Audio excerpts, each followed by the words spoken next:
Welcome to Down to Earth Astrology and Primal Girl Wellness. This is Ms. Jenny, and I am your astrologer. And we're going to try doing things a little differently today. A little overwhelmed by tech between eclipses, blah, blah, blah. So we're going to do this with pencil and paper, the old-fashioned way. Okay, so the first thing is the chart we're looking at is for April 1st, 2024. And this will be when the quarter moon at 12 Capricorn is occurring. 12, 21, 12.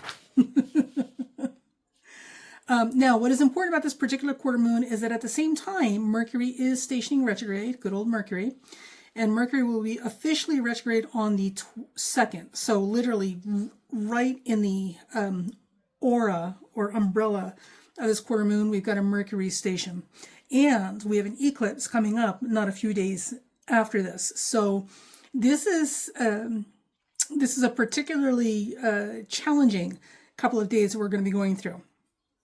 Some things to keep in mind as we go through the charts. The first thing is that you may or may not be aware of.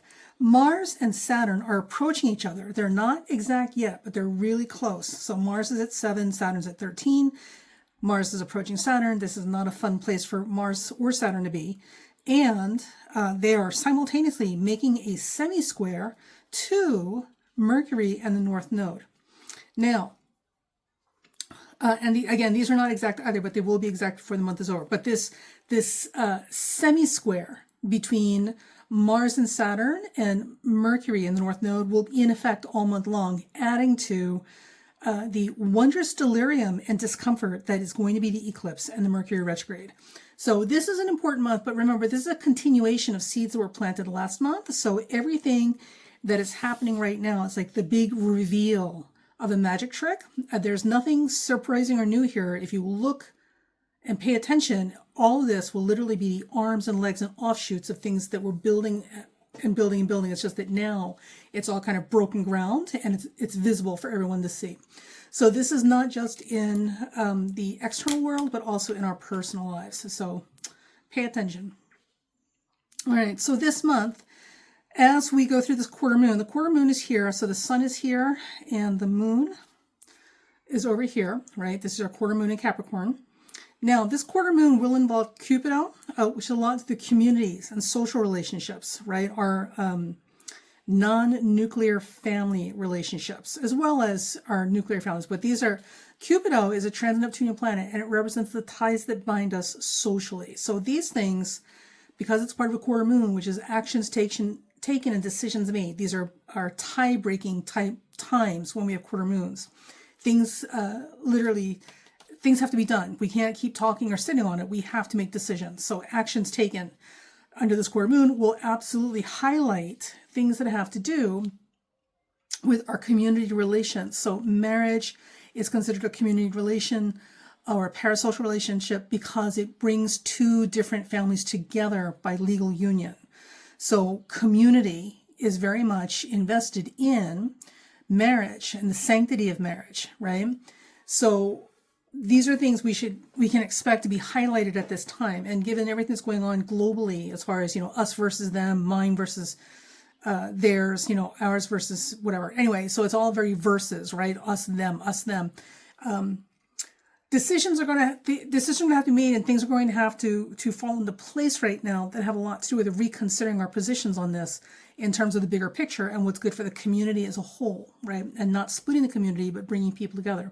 Like marriage, bringing two different families together and joining forces and pooling resources as opposed to dividing, territories up into us versus them. This is very much what we're looking at right now. And I say this because also at the same time, Venus and Neptune are together. Venus is at 25, Neptune's at 27 in the sign of Pisces. Venus is exalted in Pisces, Neptune's in its rulership in Pisces, and Neptune and Pisces and also Venus has everything to do with love, compassion, and charity, right? And mercy. So these are the spiritual qualities that we're all supposed to be endeavoring to develop in this lifetime while we're here in these, physical incarnations, rather than acting like a bunch of selfish baboons all fighting for the last banana. So this quarter moon is going to draw attention and highlight these issues and give us an opportunity to become more of who we're supposed to be and away, up and away from our unevolved monkey selves, you know, the baboons, as it were. Okay, now, one of the things that's interesting about this month is you're going to notice we've got a heavy emphasis in Pisces, Aries, and Taurus. So Pisces represents the last sign of the zodiac, and Aries and Taurus represents the infancy or the beginning of the zodiac. Whenever you have a prominent or emphasized Aries or Taurus, either in natal chart or by transit, what you're typically dealing with are people who are more self-serving and self-oriented and self-ish, right? Because Aries and Taurus has a lot to do with resources, both energy and physical. So in both cases, that Aries-Taurus energy is very much about conserving resources and survival, right? And when resources are tight, people get very selfish. So we can expect a lot of that kind of, more of that. We've been dealing with a lot of it for a long while now, but certainly more of that prominent, emphasized, and brought to the surface. We can examine it this month. Luckily, the Taurus planets are Jupiter and Uranus, okay, which are very much about society and communities and, you know, the bigger picture. So the unselfishness represented by Jupiter and Uranus, as well as Pisces, even though Mars and Saturn in there, should help ameliorate or offset a lot of this really jaw-clenching kind of, you know, selfishness that comes with too much Aries in a chart. So we're looking for that, but that's an interesting thing, and this also means it's going to be a very, very dynamic month. All right, so we're finishing up and tying up a lot of loose ends, but also with luck, crossing fingers here, right? Opening the doors to better behaviors as a result of something this month. Now, the charts that I'm using for this monthly report will have a lot of the transneptunians in it, so bear with me.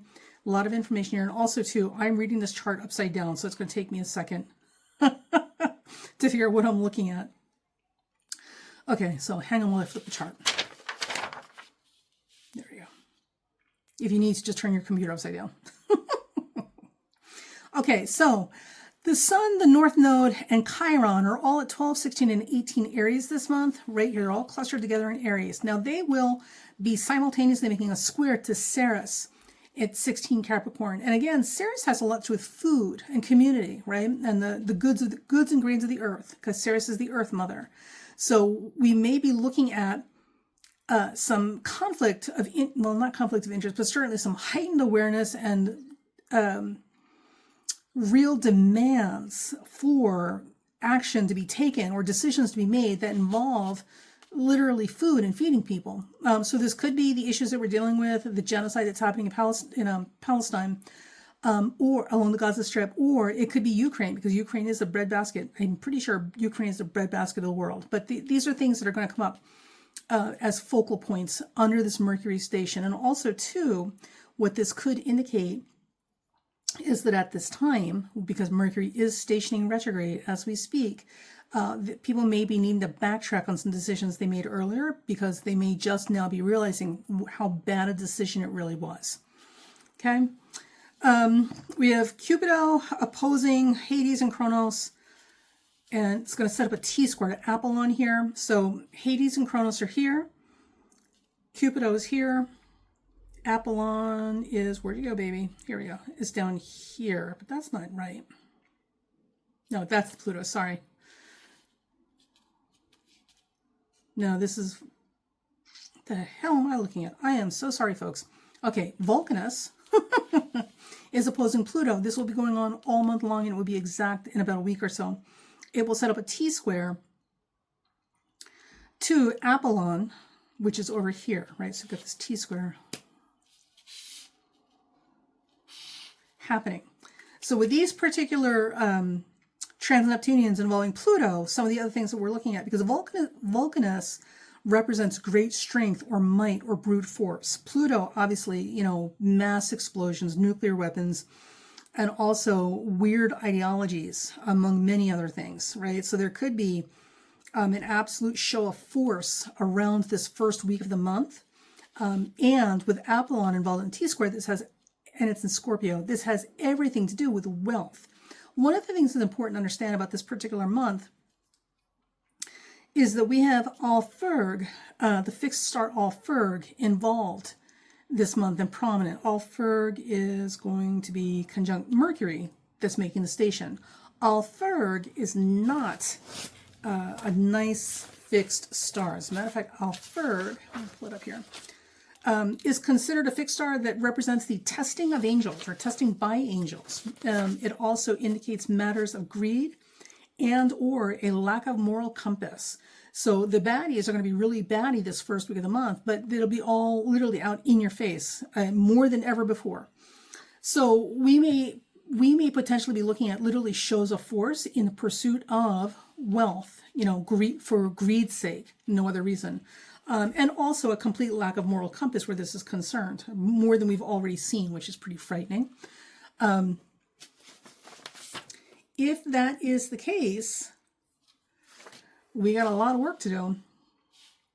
We got a lot of work to do, but it also means that we need to not feed into this, right? Not feed into this. So try not to support people who are clearly showing, a questionable moral compass when it comes to values and priorities involving the community at large, and specifically where money is involved.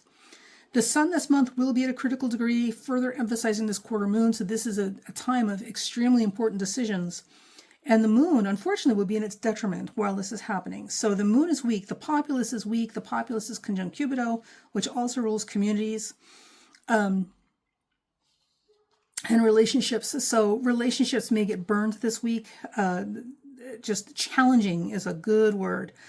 So things will reach their breaking point, both in our personal relationships and in our larger meta or parasocial relationships.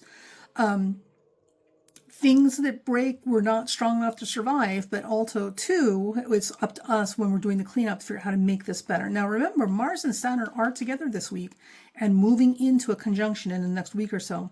And this is going to give us a lot of fear, okay, a lot of fear and anxiety about what we're doing. There may be a lot of confusion about what we're doing and where we're trying to go, because Saturn represents our directions and our plans in life, and Saturn is peregrine. Also, to remember, we talked about this in another video, Saturn has everything to do with accountability and transparency.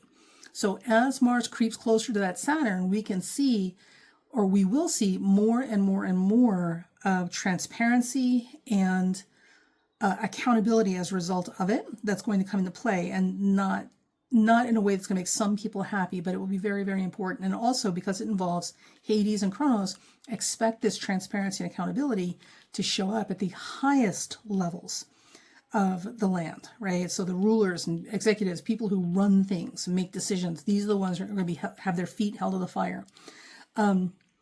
It's interesting to note that as this is happening, this quarter moon that Mercury stationed retrograde, Puff Daddy here in the United States is apparently being investigated for sex trafficking and drugs and guns and everything else. But more importantly, the people connected to him with the possible entertainment of underage people at these sex parties Puff Daddy was having, that is really what's shaking the roots of the foundation in the world around here. So it will be, and it's that whole Puff Daddy thing's like taken over everything, right? I mean, it's almost as big and scandalous as Jeffrey Epstein in terms of what we suspect has happened and what's going to come out in the wash and the people involved. So let's keep an eye on that. It won't be pretty. Will not be pretty. Okay. Let's see. Yeah, and this is going to open doors to a whole big can of worms separate from this. Now, for you in your personal life, this is what I would say. If you carry Mercury station retrograde, remember, Mercury's going to station retrograde at 27. Okay, and it's conjunct Alferg, which is a malefic fixed star. This is not a good fixed star. It can be, but then again, it can also not be in really big ways. Wherever you're carrying this Mercury in Aries is where you're likely to feel this most, right? And where you need to be exceptionally careful about the decisions you make, because this is the fixed star of being tested by angels. And you won't get away from the consequences of your choices. So pay attention to where that falls. Okay, and let's take a look at April 8th.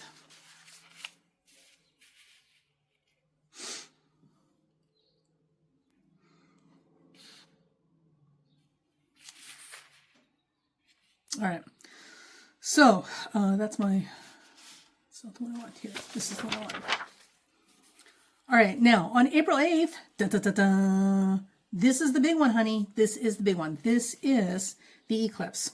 So on the 8th, we have an eclipse at 19 Aries. It's a new moon eclipse, right? It's going to fall right here. This new moon eclipse, and there's a whole lot of talk all over the internet in the astrology channels about this eclipse. So this is probably going to be a little different from whatever they're saying, because I've only skimmed some of their videos and I don't, anyway. So this particular eclipse, some things to look out for, right? So the first thing we know is that this eclipse at 19 Aries is going to involve Chiron. Now, loosely, it will involve the North Node and Mercury. They're on the outsides of this, and they're not exact, but they're still there. The more important thing is that the Sun and Chiron are together as part of this new moon eclipse, Sun, Moon, Chiron. And Chiron typically breaks up impasses. So we know Chiron in mythology is the wounded healer, right? It's the healer that has a wound that cannot be healed. He can heal everybody but himself. We also know that where Chiron shows up, Chiron shows us where we have the deepest, most meaningful work to do on ourselves. And in the process of healing ourselves or working on ourselves, we are able to provide guidance, mentorship, and healing to other people. It's kind of like being a drug addict. In order for you to help other people, you've got to go through recovery first yourself. And once you're through the process and you've managed to stay in recovery, right, then you'll be in a position where you can actually help other people find their way out of that dark morass of confusion, right, and addiction. So Chiron is that. So the new moon conjunct Chiron with this particular eclipse, this is literally opening a portal or a door for all of us collectively and individually to examine ourselves and see where we need to do the work on ourselves so that we can be of assistance to other people. Because ultimately, all the things that you go through in life is so that you can better serve humanity and the people around you. Nobody gets through this life by themselves. Everybody needs help. You needed help arriving. Somebody had to take care of it as an infant, raise from infancy to childhood to adulthood. You didn't do that by yourself. You weren't raised in a dark box alone. People had to help you along the way and keep you alive and safe and healthy to this point as best they could. And it's the same thing with you now, with whatever it is you've been through as an adult or a child. You know, whatever your past history, trauma, issues are, now's the time to examine yourself and get really honest. Because Aries is the sign of courage. And it's with strong Aries energy, these people are not born brave. Most of them are actually born cowards. And their whole trip in life is about learning to be brave, learning to be confident, learning to be able to stand on their own 2 feet or on their own principles, even if it means being by themselves. That's the Aries trip. With this eclipse in Aries, it's the same thing. We are all going to have to come to this place this month with this eclipse energy where we face the bears ourselves alone. We have to find the courage and bravery to address the things inside ourselves that nobody else can do for us, and we can only do by ourselves. So it's not fun, but it's important. And if you can do that, you're going to have a tremendous amount to give the world around you to help make it a better place and make it a better place for you too. So there's that. Now, also with this particular eclipse, one of the things that we're looking at is that the North Node is going to be in a semi-sextile with Jupiter and Uranus. Right? So this North Node, Jupiter, Uranus, semi-sextiles are a little irritating. So there are minor aspects. We don't put a lot of emphasis on it because it doesn't yield a lot of big, obvious results, but it's still irritating, right? It's like having that thing stuck between your teeth trying to get it out. It's literally going to bother you until you get it out. Because semi-sextiles and inconjuncts kind of feel the same way in operation. So with the North Node and Jupiter, Uranus in semi-sextile, this also indicates that irritating thing we feel like we need to do, that thing we've just got to get out of the way so we can move on to other things, is going to have a lot to do with our personal evolution, right? And this goes right back to exactly what I was saying about that Aries emphasis on the eclipse. Now, this particular eclipse is a dynamic eclipse because here's what we got going on. So the first thing is the moon, Mercury, and the North Node are all combust the sun. This makes the moon very weak. It makes that retrograde Mercury even weaker than it already is, and it makes the North Node very weak.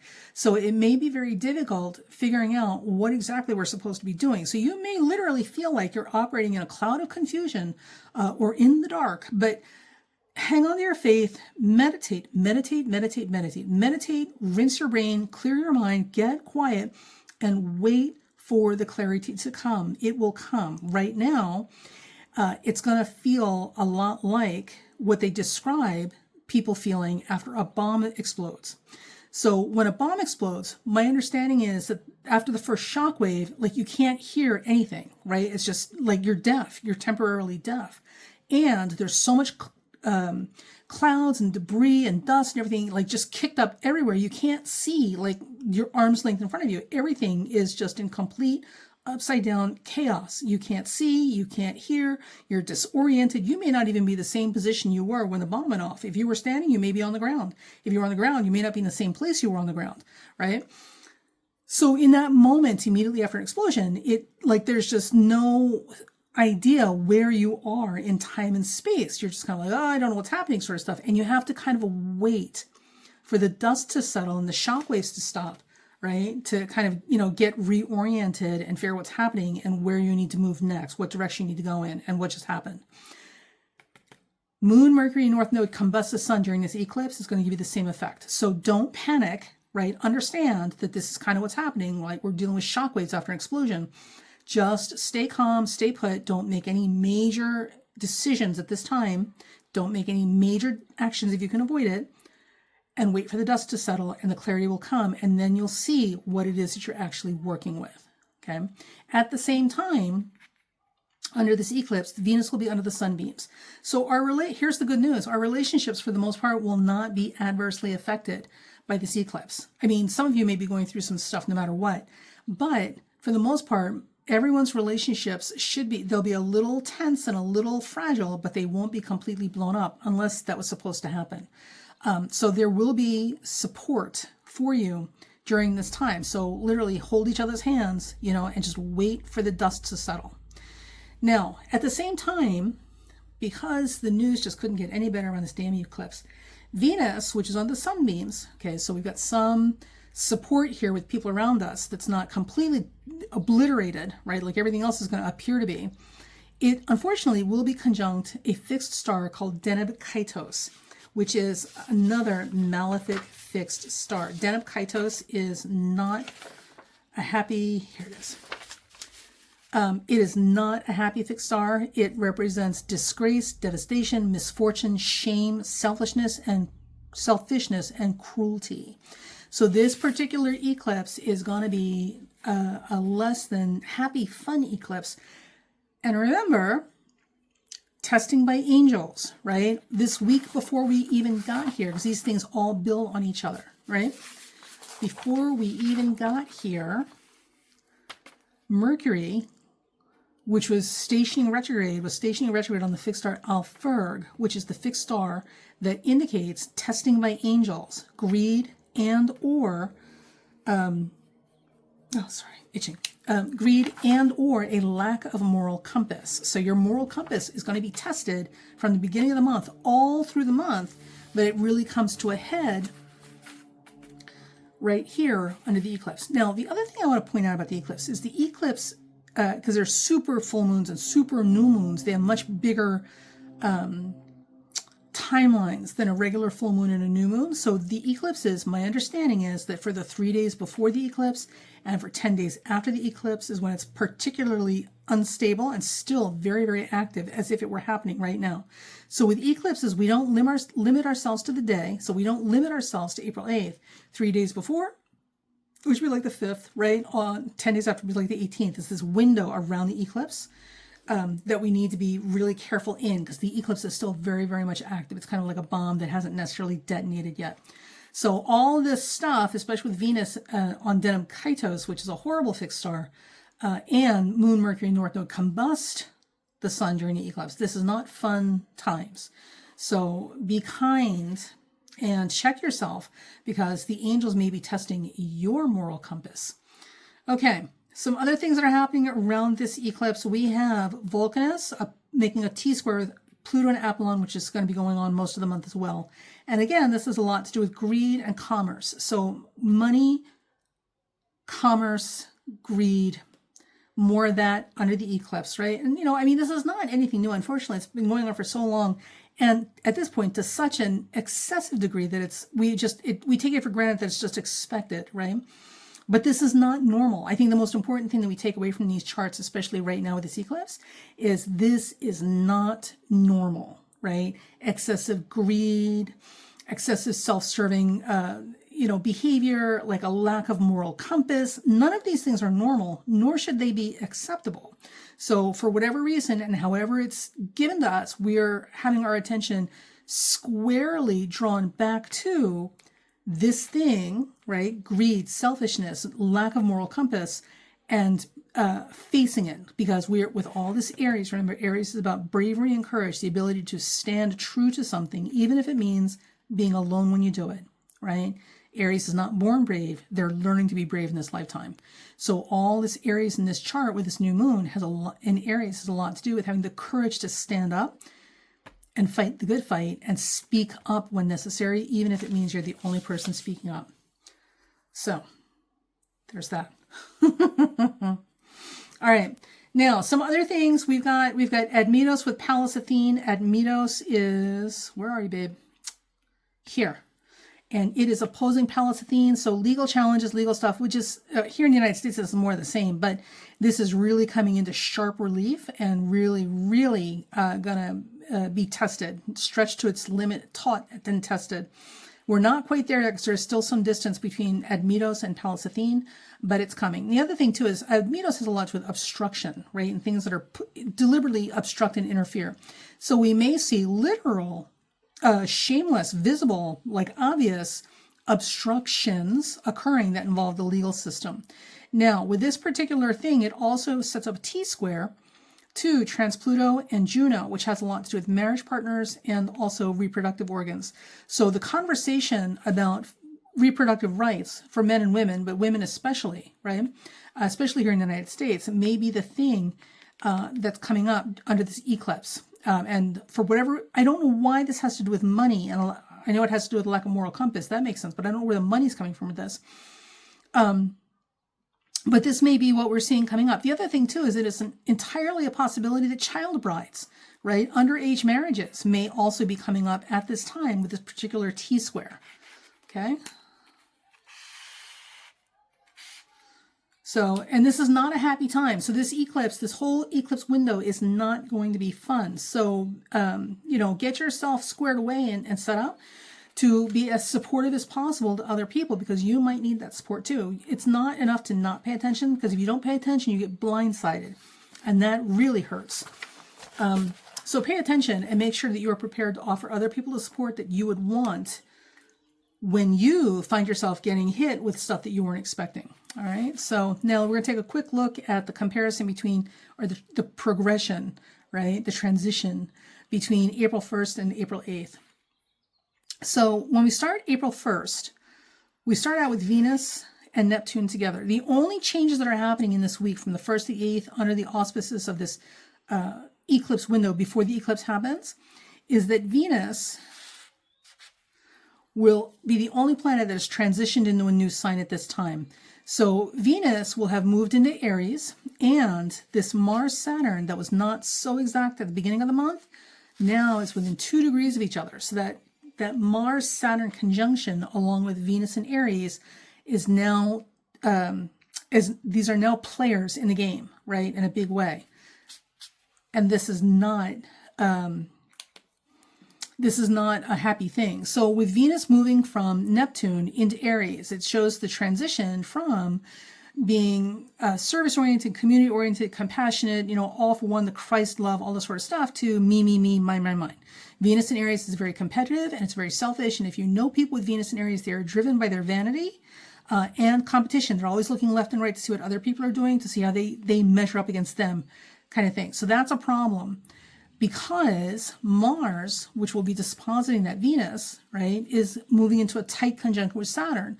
Mars and Saturn together makes people selfish, right, and very stingy. They don't want to give up anything, right, because it's coming from a place of fear. Remember, all these Aries planets are very much about finding the courage within yourself, right, to do the things that you're afraid to do, admit to, or even acknowledge in yourself. So that's what we got going on. And if you've ever dealt with people who've had to deal with things inside themselves that they're not ready to deal with, it's not fun. They're crazy people. So there's that. By the way, guys, if you have any questions, put them in the comment section below. I promise I'll try and get to them. There's a lot to cover here, so I'm trying not to make this video like 3 hours long. And we're already at half an hour. Okay, so we're going to go to April 15th. Now, on April 15th, we have quarter moon at 26 Cancer. Okay, so the sun is here and the moon is here. We've got quarter moon at 26 Cancer. This particular quarter moon, and this, by the time we get to the 15th, actually, this should be a lot easier. Remember, eclipses have a window of about 10 days after the official exact moment that they're still at play in a very dynamic way, which, since the eclipse took place on the 8th, 10 days after that is the 18th, so we're nearing the end of the window for this eclipse, or the immediate window. Now, with this particular chart on the 15th and that quarter moon, we're getting some relief. So the first thing that's happening is this quarter moon, that moon in Cancer, moon is in its rulership, makes it very, very strong.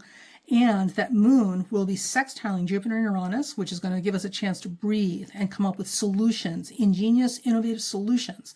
So people will literally have finally pulled their head out of their behinds, and the people who need to be served, you know, karmically speaking, for their selfishness. People who have failed their test by the angels will be getting theirs. And this will take them out of play so that other people can come forward with solutions, which is really what we need right now, are solutions, not more stupid, childish tantrums and hatred and anger.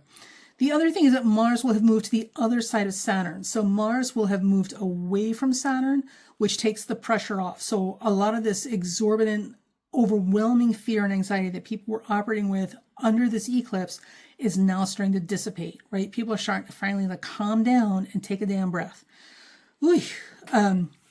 So that's helpful. That's helpful. Now, one of the things that's happening also too is that Venus, the North Node, Mercury, and Chiron are all still going to be clustered together. The only thing that's happened is the sun has moved away from that stellium. So these become more minor players. So with Venus, North Node, Mercury, and Chiron, there's still a lot of important discussions about how to move forward and what to do at lesser levels. But in terms of the big picture, like the big decisions have been made at this point. Now it's a matter of trying to sort out the pieces of the puzzle and put things back together again. Now, with this said,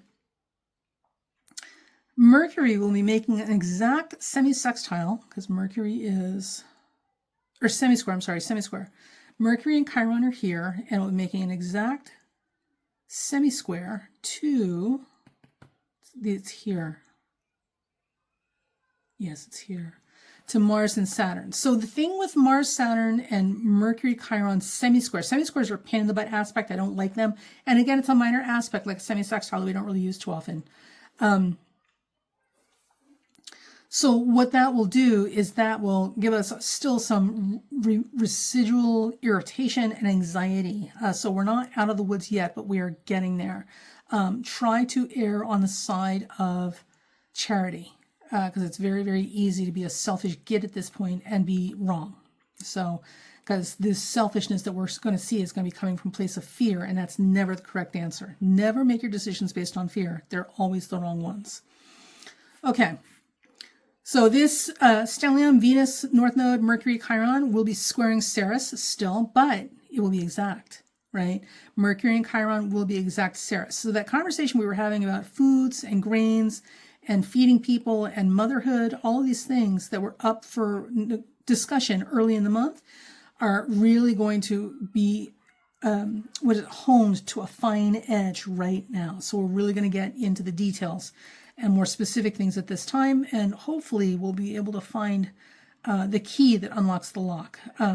But we're coming into the home stretch here with this, so that should be good. We should be able to find some type of resolution, hopefully, with this anyway. Let's see, and what's trining Jupiter and Uranus? Oh, Ceres. Ceres will also be approaching an exact trine to Jupiter and Uranus, which again represents solutions. And also social programs and progress. So there should be a breakthrough of some kind that's very helpful to the communities at large involving Ceres. So let's hope that that's what's happening and not a cheap imitation of it.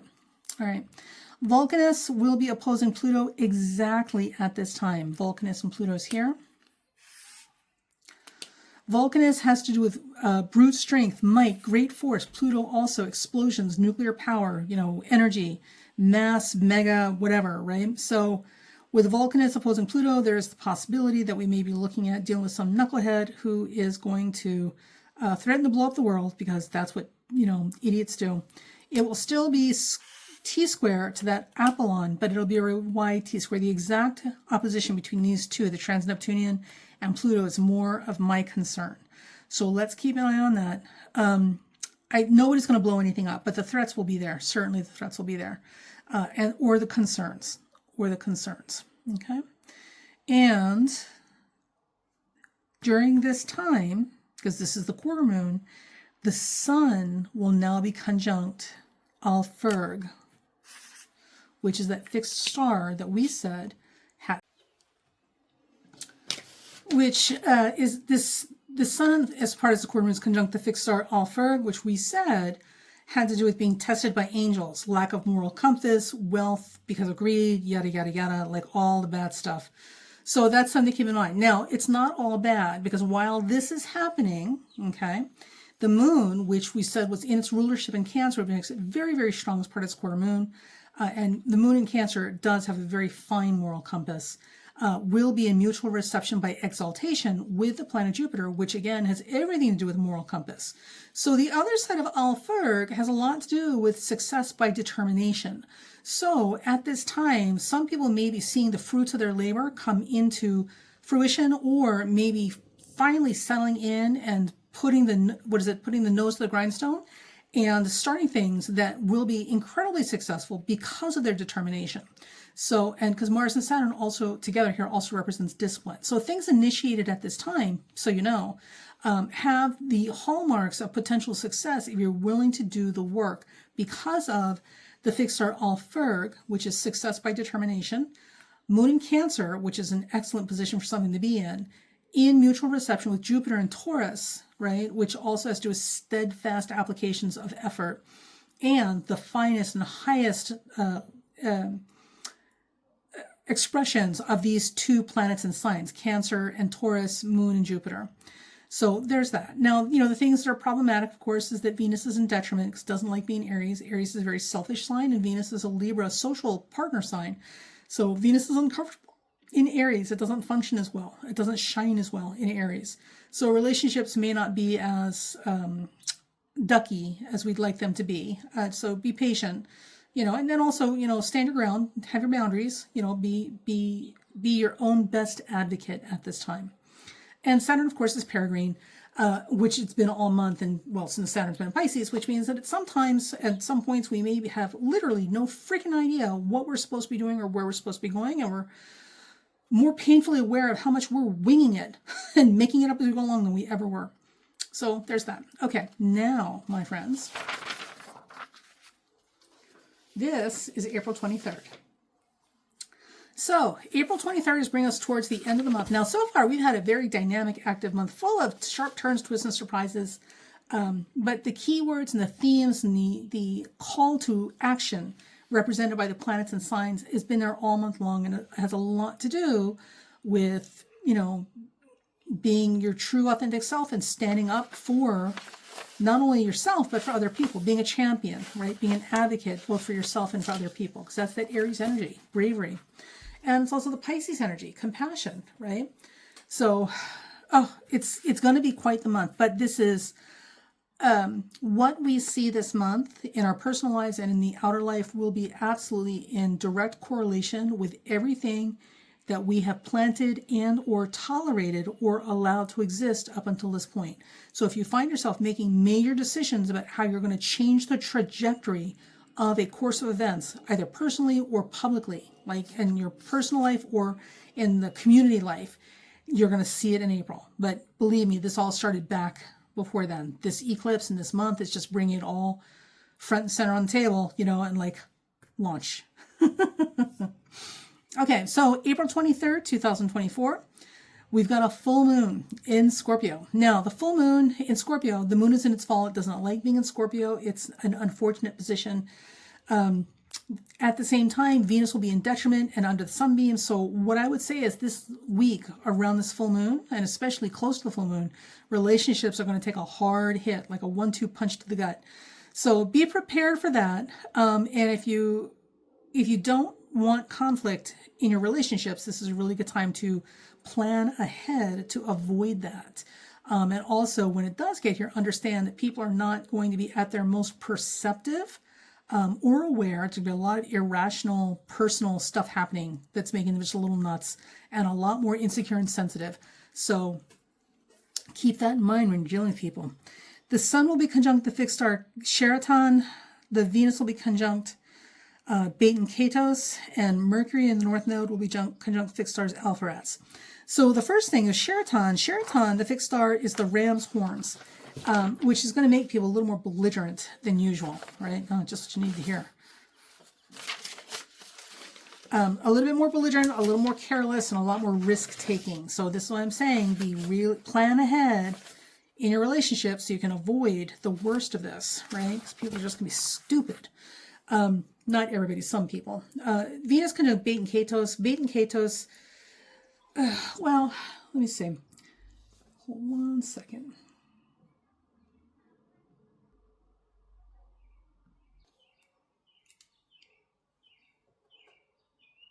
Okay, so Beta Catos is an unpleasant, again, another malefic fixed star, which usually is associated with downturns in fortune and shipwrecks and misfortune and calamities.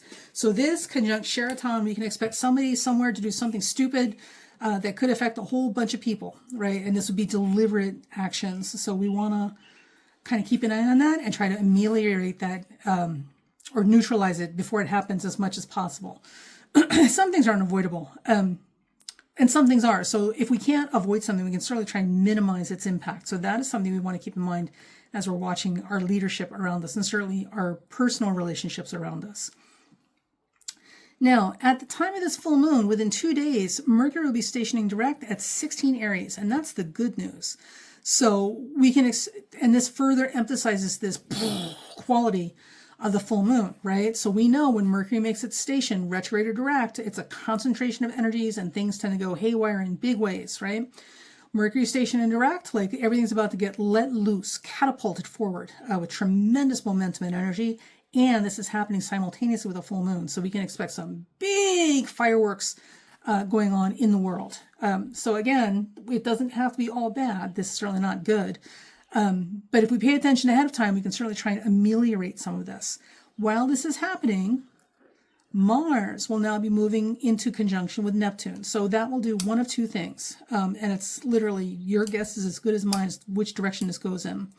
So on the one hand, Mars approaching Neptune like this can give us a softening or a gentling of aggressive natures, and people will be a lot less prone to hostile, stupid acts of aggression, right? That's one side of it. The other side of this is that people could be hostile and stupid and aggressive and completely misguided and have the worst aim in the world. So imagine somebody decides that they want to throw a Molotov cocktail, right? Mars and Pisces. But their aim is so crappy, they end up throwing it like into the backyard of a daycare, because they're stupid. And they've got bad aim. So that's the other side of this Mars-Neptune. So it could be misguided aggression or because, bad aim and other things, or it could be a gentling or a softening of the aggressive nature. Hard to say which, and I think a lot of this has to do with how you and I focus and where we send our attention. So let's focus on meditating and elevating and gentling the world around us and bringing people out of this crazy train that they're in, where they're trying to basically destroy everybody around them for no good reason. Okay, now here's the thing. So Mercury is stationing on the 25th at 16 Aries. This is a fantastic place for Mercury to station because Mercury in the North Node will be conjunct the fixed star Alpha-Rats. Alpha-Rats has a lot to do with wealth, but more than that, it has everything to do with charm and grace and luck. So there is the opportunity for many people to find a silver lining or literally a stroke of sheer dumb luck in the midst of chaos. We can't count on that to solve our problems, but know that it's there, so it's not all completely lost, in spite of the fact that we're going to be surrounded by people who are ready to pull the trigger on everything at any second. Now, This Mercury North Node that we're talking about, that's conjunct Alvaraz, will also be semi-square Saturn exact. Now these two come to exact semi-square, which is not going to be comfortable. So Mercury stationing semi-square Saturn without the North Node involved in this is going to make people, how would I describe this? A little more irritable and difficult to deal with, because on the one hand they're ready to go, but on the other hand they have no idea where the hell they're going. They just know it's not here. And that maybe where some of these misguided efforts are going. So, but again, strokes of luck, charm and strokes of luck. We can get through this. And here's the important part with this semi-square and that Saturn involved, right? Remember, Saturn in Pisces has everything to do with accountability, and accountability requires transparency. So if you're operating with integrity, right, being transparent is not going to be a problem for you because there's nothing to hide, and you will get the most benefit from this semi-square, because it's kind of like because they all act like quincunxes, right? Kind of irritates things into existence, but the thing we end up with could be a lot better than we started with. So integrity, my friend, integrity is literally going to be your best friend around this full moon. And now this is the April 15th compared to the April 23rd horoscope, middle to end of month. We're going to see what's kind of transitioning here. And we're not seeing a whole lot. The only thing that's happening that's of any significant importance is that Mars, which was originally around the 15th, closer to that Saturn, has now pulled away from Saturn and is moving towards Neptune. So we're all kind of tired at this point, and moving towards gentler, higher nature stuff, hopefully, which is good. So we can, and we do have the opportunity to pull some really, really good things out of this. The sun will have moved out of fiery Aries finally and moved into Taurus. So as the sun moves into Taurus and Mars moves closer to Neptune, people will calm the hell down and start taking a deep breath before they make rash decisions, which we're loving. At the same time, Mercury will be stationing direct, untangling all the mess we've been dealing with all month long. Because all month long, it has felt a lot like 2 steps forward, 10 steps back, play a game of Twister, tangle it all up like a fishing line, and now let's try it again. Venus will remain in Aries, but it's closer to the end of that Aries. It will also be staying out semi-sextile to Jupiter and Uranus, which is a little bit of an annoying aspect. So we can see what it is that we want and where we need to go. It's just how do we get there is where we're getting stuck, right? Because that Mars, Neptune, Saturn, I know I need to go. I just don't know how to get there kind of thing. So we're going to finish the month on good, positive notes, and more importantly, on notes that sound and feel a lot like we've weathered the worst of the storm, and now it's just a matter of figuring out how to clean this mess up so we can fix things and move on. So that's good. So don't panic. It's going to be a dynamic month. Ooh, so dynamic. But it's also going to end on a positive note if we can manage this, like, in the way that's asked of us, which is literally rising to the challenge, being brave enough to stand on the things that matter to us, even if it means we have to stand on our own, and being a champion, both for ourselves and for other people, and for the right causes, right? Coming from a place of love, not hatred. So, and, community versus, me, mine, my, ours kind of thing. So that is your April horoscope. If you have any questions or comments, please put them in the comment section below, and I'll try to answer them.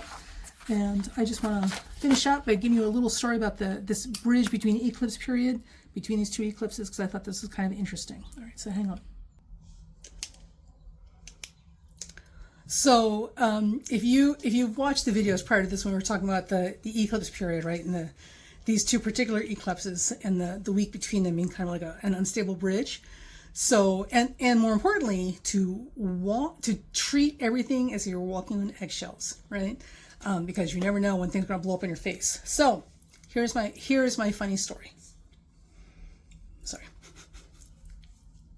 So I'm a massage therapist by trade, and I do medical massage, and I do a lot of stuff. So it's been challenging and rewarding as a career for a lot of reasons. But one of the things that happens that I know is that your body says a lot that your mouth isn't going to say, and that you may not admit to yourself, right? So the body tells me a lot, tells a lot of stories about what's going on, because the body never lies. The body never lies.